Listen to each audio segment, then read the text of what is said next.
പിതാവിൻ്റെയും പുത്രൻ്റെയും പരിശുദ്ധാത്മാവിൻ്റെയും നാമത്തിൽ ആമേൻ. Good morning.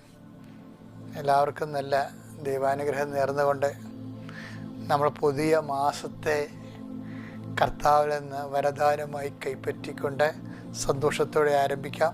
അമ്മേ പരിശുദ്ധമ്മേ, അമ്മേ പരിശുദ്ധമ്മേ, ദൈവമാതാവേ, അന്ന് അങ്ങ് കൃപാസനത്തിൽ പ്രത്യക്ഷപ്പെട്ട് വരാൻ പോകുന്ന മഹാദുരന്തത്തിൽ നിന്ന് രക്ഷപ്പെടാൻ എല്ലാവർക്കും വേണ്ടി പ്രാർത്ഥിക്കുവാനും ആവശ്യപ്പെട്ടിട്ട് 20 വർഷം തികയുന്ന ഈ വേളയിൽ കൃപാസനത്തിലൂടെ ഞങ്ങൾക്കും ഈ ദേശത്തിനും അങ്ങ് മധ്യസ്ഥം തേടി തന്ന എല്ലാ അനുഗ്രഹങ്ങൾക്കും കൃപകൾക്കും ഞങ്ങളിപ്പോൾ ഹൃദയം നിറഞ്ഞ നന്ദി പറയുന്നു.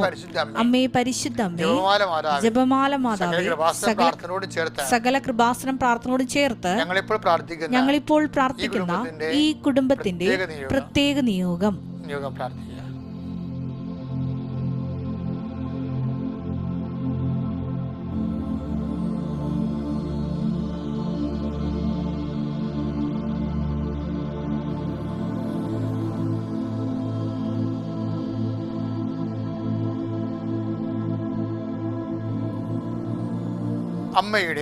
അമ്മയുടെ പ്രത്യക്ഷീകരണത്തിന്റെ ഈ ദ്വാദശക വേളയിൽ ഞങ്ങൾക്ക് സാധിച്ചു തരുവാൻ കനിയണമേ. വിശ്വാസ പ്രമാണം. സർവശക്തനായ പിതാവും ആകാശത്തിന്റെയും ഭൂമിയുടെയും സൃഷ്ടാവുമായ ദൈവത്തിൽ ഞാൻ വിശ്വസിക്കുന്നു. അവിടുത്തെ ഏകപുത്രനും ഞങ്ങളുടെ കർത്താവുമായ ഈശോ മിശിഹായിലും ഞാൻ വിശ്വസിക്കുന്നു. ഈ പുത്രൻ പരിശുദ്ധാത്മാവിനാൽ ഗർഭസ്ഥനായി കന്യകാമറിയത്തിൽ നിന്ന് പിറന്ന് പൊന്തിയോസ് പീലാത്തോസിന്റെ കാലത്ത് പീഡകൾ സഹിച്ച് കുരിശിൽ തറയ്ക്കപ്പെട്ട് മരിച്ച് അടക്കപ്പെട്ട് പാതാളങ്ങളിൽ ഇറങ്ങി മരിച്ചവരുടെ ഇടയിൽ നിന്ന് 3-ാം നാൾ ഉയർത്ത് സ്വർഗത്തിലേക്ക് എഴുന്നള്ളി സർവശക്തിയുള്ള പിതാവായ ദൈവത്തിന്റെ വലതുഭാഗത്തിരിക്കുന്നു. അവിടെ നിന്ന് ജീവിക്കുന്നവരെയും മരിച്ചവരെയും വിധിക്കുവാൻ വരുമെന്നും ഞാൻ വിശ്വസിക്കുന്നു. പരിശുദ്ധാത്മാവിലും ഞാൻ വിശ്വസിക്കുന്നു. വിശുദ്ധ കത്തോലിക്കാ സഭയിലും പുണ്യവാന്മാരുടെ ഐക്യത്തിലും പാപങ്ങളുടെ മോചനത്തിലും ശരീരത്തിന്റെ ഉയർപ്പിലും നിത്യമായ ജീവിതത്തിലും ഞാൻ വിശ്വസിക്കുന്നു.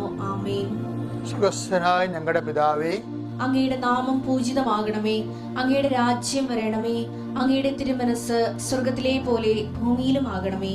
അന്നു വേണ്ടുന്ന ആഹാരം ഇന്ന് ഞങ്ങൾക്ക് തരണമേ. ഞങ്ങളോട് തെറ്റ് ചെയ്യുന്നവരോട് ഞങ്ങൾ ക്ഷമിക്കുന്നത് പോലെ ഞങ്ങളുടെ തെറ്റുകൾ ഞങ്ങളോടും ക്ഷമിക്കണമേ. ഞങ്ങളെ പ്രലോഭനത്തിൽ ഉൾപ്പെടുത്തരുതേ, തിന്മയിൽ ഞങ്ങൾ രക്ഷിക്കണമേ. ആമേൻ. നന്മ നിറഞ്ഞ മറിയമേ, സ്വസ്തി. കർത്താവ് അങ്ങയുടെ കൂടെ സ്ത്രീകളിൽ അങ്ങ് അനുഗ്രഹിക്കപ്പെട്ടവളാകുന്നു. അങ്ങയുടെ ഉദരത്തിൻ ഫലമായി ഈശോ അനുഗ്രഹിക്കപ്പെട്ടവനാകുന്നു. പരിശുദ്ധ മറിയമേ, തമ്പുരാന്റെ അമ്മേ, പാപികളായ ഞങ്ങൾക്ക് വേണ്ടി ഇപ്പോഴും ഞങ്ങളുടെ മരണസമയത്തും തമ്പുരാനോട് അപേക്ഷിക്കണമേ. ആമേൻ. പ്രിയമുള്ളവരെ, നമ്മൾ ക്രിസ്മസിന്റെ ഒരു കാലം തുടങ്ങുകയാണ്.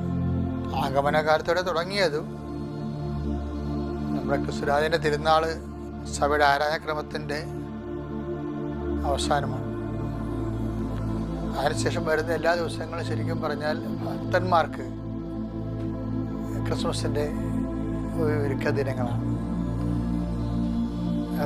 സഭ ഔദ്യോഗികമായി ആഗമനകാലം പ്രഖ്യാപിക്കുന്ന മുമ്പ് തന്നെ ചില ഭക്തന്മാർ ആഗമനകാലം ആരംഭിച്ചിരിക്കുന്നു. അങ്ങനെ എത്രയോ മനുഷ്യരെ ഞാൻ കണ്ടിട്ടുണ്ട്. Okay, let's come to the point. അപ്പോൾ ഇന്ന് ഈ ക്രിസ്മസിൻ്റെ കാലം വരുമ്പോൾ ചില ആൾക്കാർ പറയല്ലേ, കർത്താവേ ക്രിസ്മസിനെങ്കിലും ഒരു സമാധാനം ഉണ്ടാകണേ. അപ്പം അങ്ങനെ ഒത്തിരി പേരുണ്ട്. രോഗപീഡിതരുണ്ട്, കുടുംബത്തിൽ മദ്യപാനത്തിൻ്റെ കലഹങ്ങളും ഭിന്നതകളും വഴക്കുകളും ഉള്ള, ചിലപ്പോൾ സാമ്പത്തിക ഖർച്ചുള്ളവരുണ്ട്, കുഞ്ഞുങ്ങളുടെ വിഷമങ്ങളുണ്ട്. അപ്പോൾ ശരി പറയണത്, ദൈവം എല്ലാവർക്കും നല്ല ദിവസം ആകുമ്പോഴെങ്കിലും ഞങ്ങൾക്കും നല്ല ദിവസമാകണേ എന്ന്. അപ്പം ഇരിക്കണത് ഇന്നും പോലെ നിങ്ങൾ പ്രാർത്ഥിക്കണം. വാട്ടർബേക്ക് കംസ് നമ്മളത് റിസീവ് ചെയ്യണത് അതുപോലെയാണ്. പക്ഷേ എങ്കിലും നമുക്ക് ദൈവത്തോട് ചോദിക്കാനും പ്രാർത്ഥിക്കാനും അവകാശമുണ്ട്.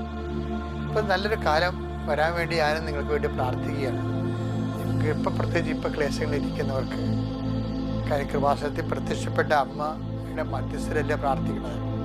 അപ്പം തീർച്ചയായിട്ടും ലക്ഷക്കണക്കിന് മനുഷ്യരാണ് ആ ഒരു മധ്യസ്ഥരെ ആശ്രയിക്കുന്നത്. അവർക്ക് നല്ലത് വരട്ടെ എന്ന് പ്രാർത്ഥിക്കുന്നു. എല്ലാവർക്കും കർത്താവിന്റെ ഉന്നതമായ നാമത്തിന് സ്വസ്ഥത ചെയ്യുന്നു. കർത്താവെ, നിൻ്റെ വിശുദ്ധ പൗരോഹിത്യത്തെ മഹത്വപ്പെടുത്തണമേ. കർത്താവെ, സഭയിലുള്ള സാന്നിധ്യം പ്രകടമാക്കണമേ. കർത്താവ് 38 വർഷം ഞാൻ അർപ്പിച്ച കുർബാനയുടെ യോഗ്യതയാണ്. കൃപാസ്ഥാനത്താറെ ജീവനോടെ പ്രത്യക്ഷപ്പെട്ട പരിശുദ്ധ അമ്മയുടെ മാധ്യസ്ഥത എൻ്റെ പ്രാർത്ഥനകളിൽ ഈ പ്രാർത്ഥനയിൽ പങ്കെടുക്കുന്ന എല്ലാ മക്കൾക്കും അങ്ങയുടെ തിരുമുറുപാർന്ന വലതുകരത്തിൻ്റെ ആശീർവാദം ഉണ്ടാകണം പ്രാർത്ഥിക്കുന്നു. ഇന്ന് കടന്നു പോകുന്ന വിഷയങ്ങൾ, കടന്നു പോകുന്ന സഞ്ചാര പദങ്ങൾ, വഴികൾ, വിഷയങ്ങൾ എല്ലാം കണ്ടുമുട്ടുന്ന വ്യക്തികൾ എല്ലാവരും ദൈവത്തിൻ്റെ പരിശുദ്ധാത്മ നിറയട്ടെ എന്ന് പ്രാർത്ഥിക്കുന്നു.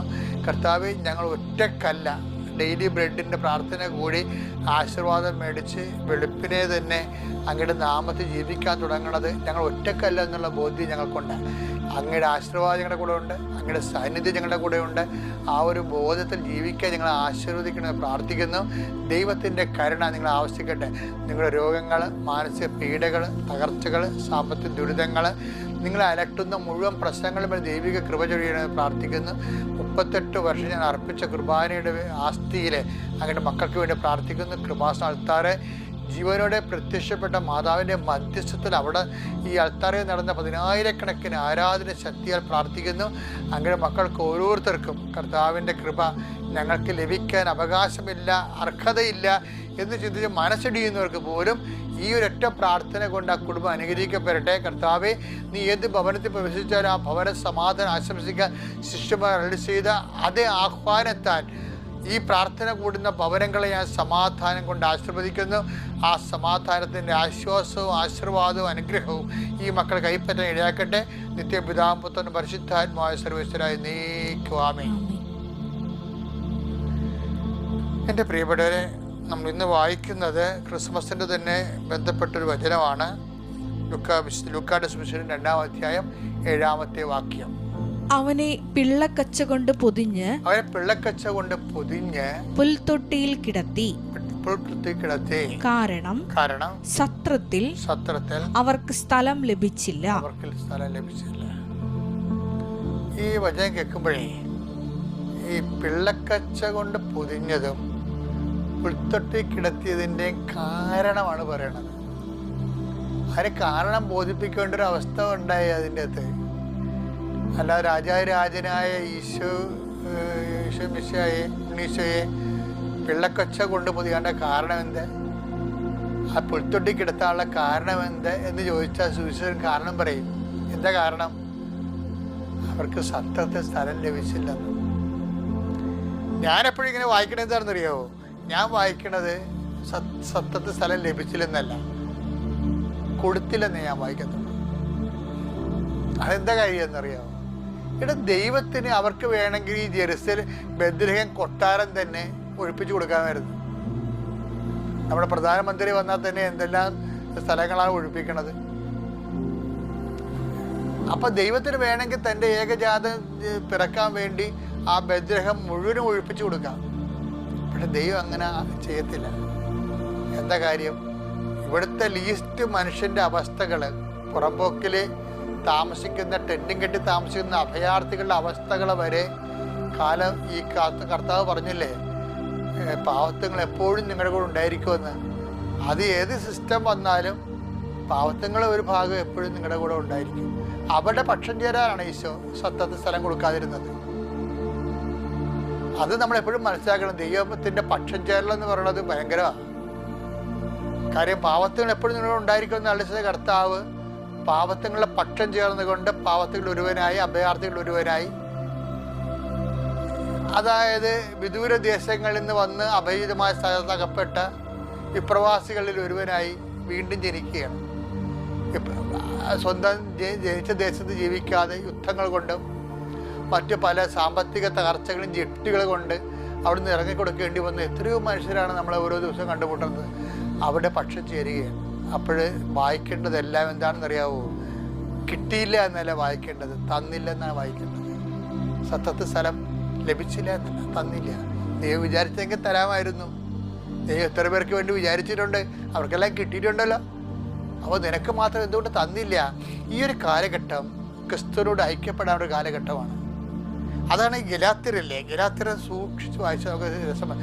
എല്ലാവരുടെയും ഒരു വിളിയുണ്ട്. എന്താണ്? നമ്മുടെ ജീവിതത്തിൻ്റെ ഏതെങ്കിലും ഘട്ടങ്ങളിൽ ക്രിസ്തുവിനോട് നമ്മൾ ഐക്യപ്പെടണം. അല്ലെ പിന്നെ ക്രിസ്ത്യാനി എന്നും പറഞ്ഞ് നടന്നിട്ട് എന്ത് കാര്യം ഇരിക്കണേ? അതുകൊണ്ടാണ് ഗലാത്യർ 3:27 വായിച്ചേ. ക്രിസ്തുവിനോട് ഐക്യപ്പെടാൻ വേണ്ടി സ്നാനം സ്വീകരിച്ചിരിക്കുന്ന നിങ്ങളെല്ലാവരും ക്രിസ്തുവിനെ ധരിച്ചിരിക്കുന്നു. അഭയാർത്ഥികളെ, അകപ്പെട്ടു പോയവര്, വഴിയാധാരമായവര് ഏതെങ്കിലും ഒരു തരത്തിൽ ക്രിസ്തുവോട് നമ്മൾ ഐക്യപ്പെട്ടിരിക്കുകയും അത് നമുക്ക് സന്തോഷം ഉണ്ടാകണം. കാര്യം ഈ കാലം മാറി വരും, പക്ഷെ ക്രിസ്തുവോട് നമ്മൾ ഐക്യപ്പെടാൻ നിർബന്ധമില്ല. ഈ കാലഘട്ടം ക്രിസ്തുവിനോട് ഐക്യപ്പെട്ടിരിക്കുന്ന ഒരു കാലഘട്ടമാണെങ്കിൽ കർത്താവിൻ്റെ ഒപ്പം ആയില്ലേ നമ്മൾ. അപ്പം ഇത് നമ്മൾ ലോകത്തിലുള്ള എല്ലാവർക്കും ബ്രഹ്മാണ്ഡമായ ദേവാലയ വീടൊക്കെ വെച്ചിട്ട് അവിടെ അപ്പനും അമ്മയും മാത്രം താമസിക്കുന്ന വീടുണ്ട്, അപ്പനും അമ്മയും പോലും താമസിക്കാത്ത വീടുണ്ട്, അതിന് പകരം ഒരമ്മയും ബംഗാളിയും താമസിക്കുന്ന വീടുണ്ട്. അതൊക്കെ നോക്കുമ്പോൾ ശരിക്കും പറഞ്ഞാൽ നിങ്ങളവർക്കും മനുഷ്യൻ്റെ ദൈവാനുഗ്രഹം എന്ന് പറഞ്ഞാൽ ഇങ്ങനെ ഇരിക്കുമെന്ന്. ആ ദൈവാനുഗ്രഹം അല്ലത്, അതൊക്കെ ഒരു ജാപമായിട്ടായിരിക്കണേ. ബ്രഹ്മാണ്ഡമാർ കൊട്ടാരോ അതിൻ്റെ അകത്തൊരു അപ്പനും ഒരു ബംഗാളിയും കൂടെ നിൽക്കണത് എന്താണത്? ദൈവാനുഗ്രഹമാണത്.